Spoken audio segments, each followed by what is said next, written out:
ما بعد فاعوذ بسم اللہ الرحمن الرحیم السلام علیکم ورحمۃ اللہ وبرکاتہ۔ دنیا کے اندر ایک پروسیجر ہوتا ہے لیور ٹرانسپلانٹ کا، آپ نے سنا، جس میں ایک ٹھیک شخص کے لیور کا ایک ٹکڑا لیا جاتا ہے اور اس کو بیمار شخص کے لیور کے ساتھ پیوند کیا جاتا ہے، اور پھر دونوں ریپیئر ہوتے ہیں اور اللہ تعالیٰ دونوں کو شفا عطا فرماتے ہیں۔ اسی طرح ہماری زندگی کے اندر کچھ نقصان ہوتے ہیں جو قابل تلافی ہوتے ہیں، ریپیئریبل ہوتے ہیں۔ اللہ تعالیٰ سے عافیت مانگنی چاہیے۔ نبی کریم صلی اللہ علیہ وسلم کی حدیث کے مطابق ایمان کے بعد عافیت کو اللہ تعالیٰ کی بڑی نعمت قرار دیا، اور صبح و شام کے اذکار میں ہے اللہم انی اسألک العفو والعافیت فی الدنیا والآخرہ۔ بار کیف اس دنیا میں خوشیوں کے ساتھ غم بھی ہوتے ہیں، جہاں بجتی ہیں شہنائیاں وہاں ماتم بھی ہوتے ہیں۔ اگر خدا نخواستہ کسی کو مال کا نقصان ہو جائے تو میرا آپ سے سوال ہے، کیا یہ نقصان قابل تلافی ہے، ریپیئریبل ہے؟ دوبارہ انسان کی زندگی میں مال آ سکتا ہے؟ تو اس کا جواب ہے یس، آ سکتا ہے۔ اگر خدا نخواستہ کسی کا نابالغ بچہ فوت ہو جائے تو یہ بھی ریپیئریبل ہے، اللہ تعالیٰ اسے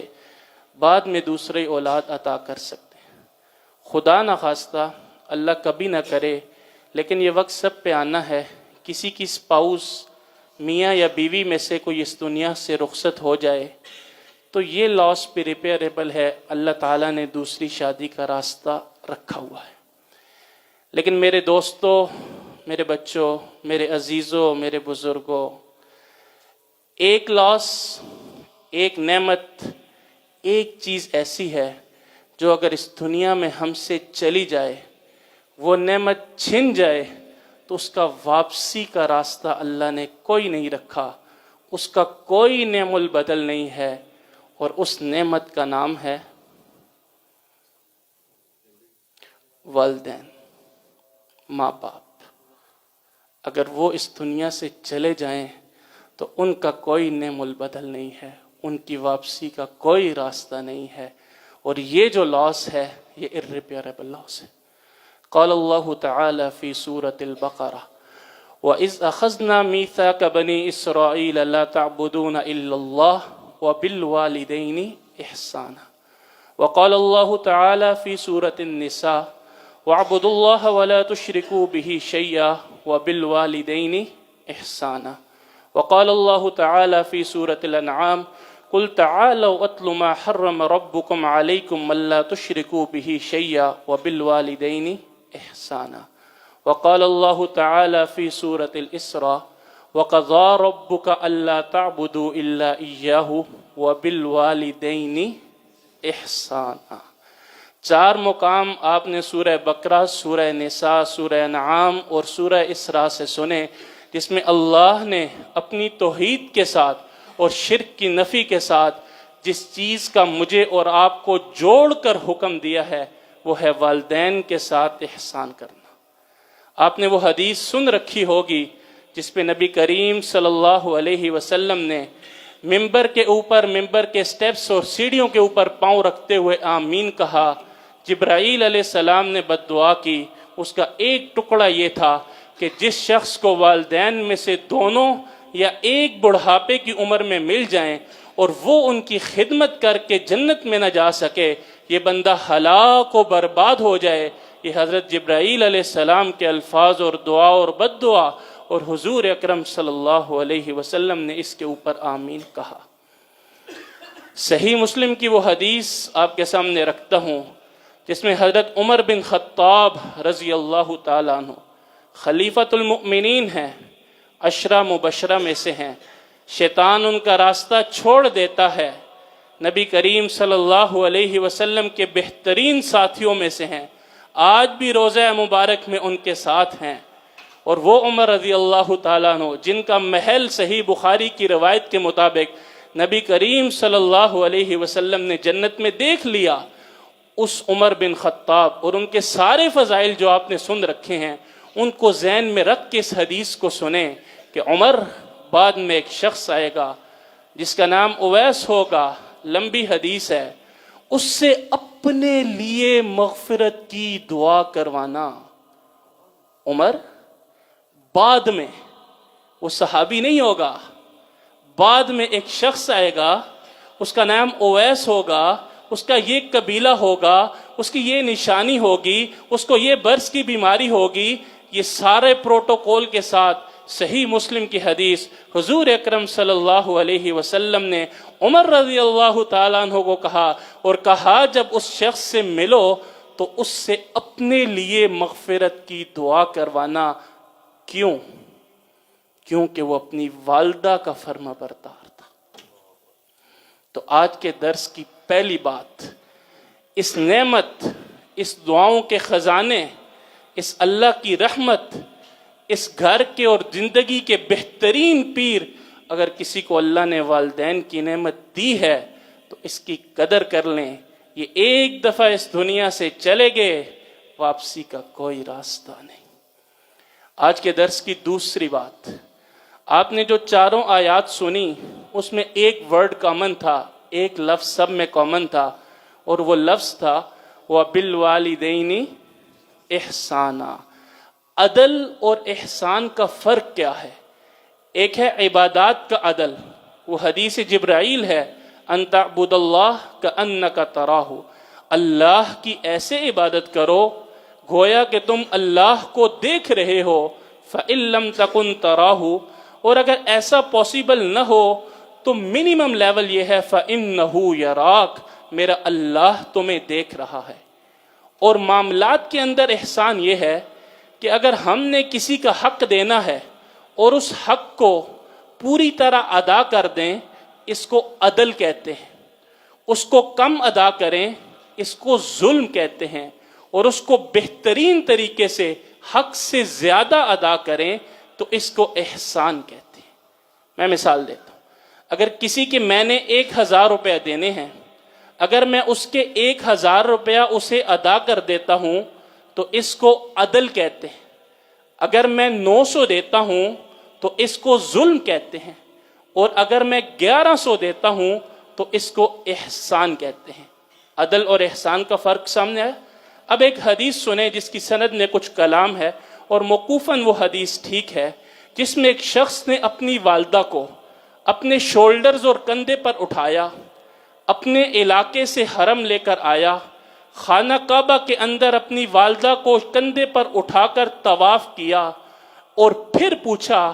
کیا میں نے اپنی والدہ کا حق ادا کر دیا ہے؟ تو فرمایا ڈیلیوری کے دوران، درد ذہ کے دوران جو انہوں نے درد اور پین برداشت کیا ہے، اس ایک لمحے کا بھی حق ابھی ادا نہیں ہوا،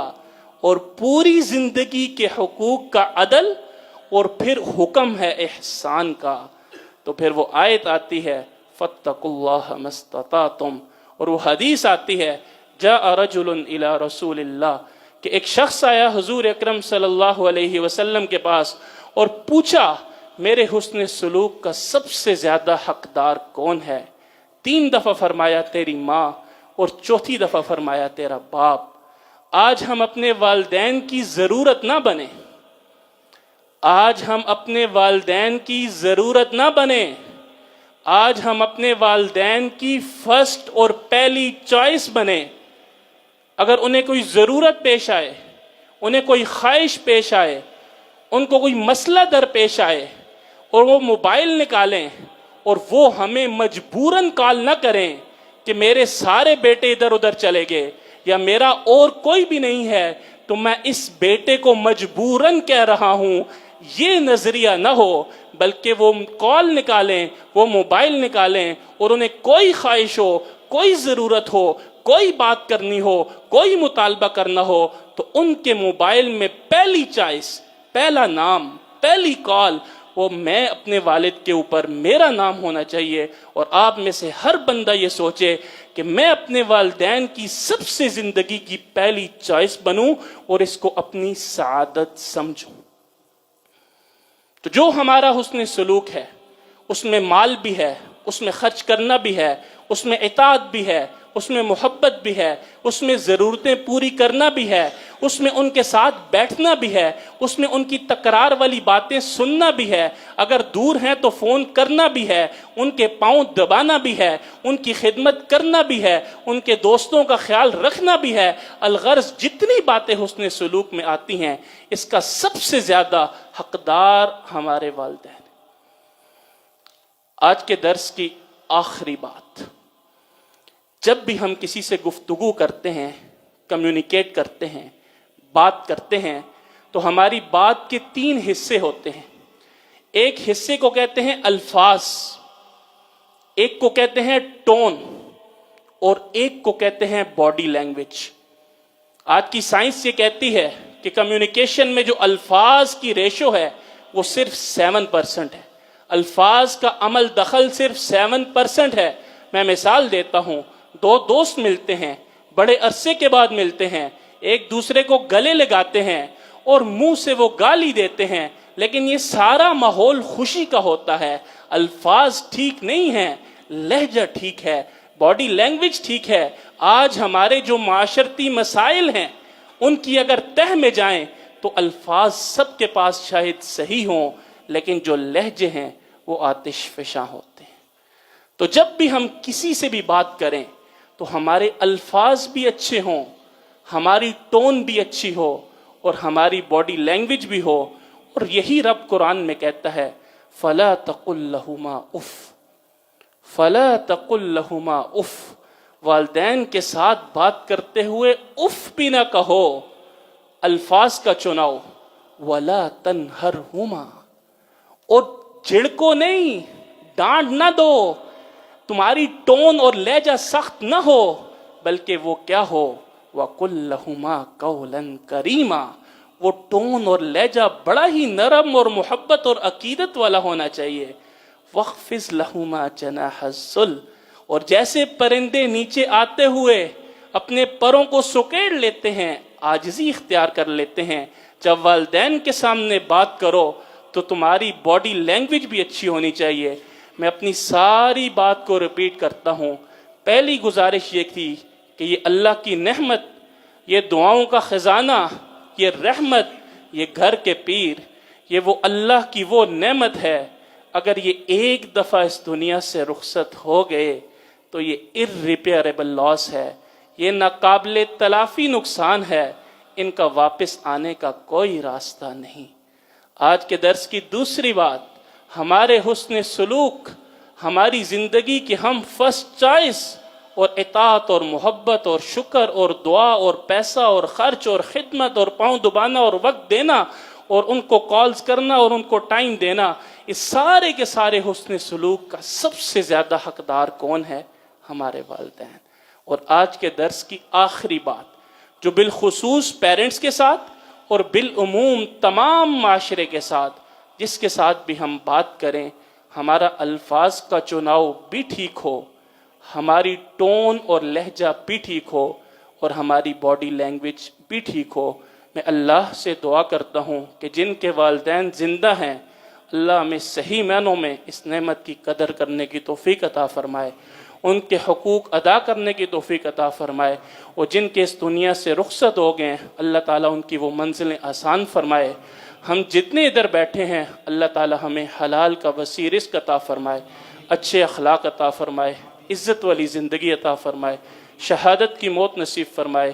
بقی کی قبر نصیب فرمائے، نبی کریم صلی اللہ علیہ وسلم کے ہاتھوں جامع کوثر نصیب فرمائے، پل صراط پر آسانی والا معاملہ فرمائے، اپنے عرش کا سایہ نصیب فرمائے، ہم سب کی قبروں کو جنت کا باغ بنا دے، ہم سب کو جنت الفردوس میں نبی کریم صلی اللہ علیہ وسلم کے پڑوس میں جگہ عطا فرمائے۔ سبحان ربک رب العزت عما یصفون وسلام علی المرسلین والحمد للہ رب العالمین۔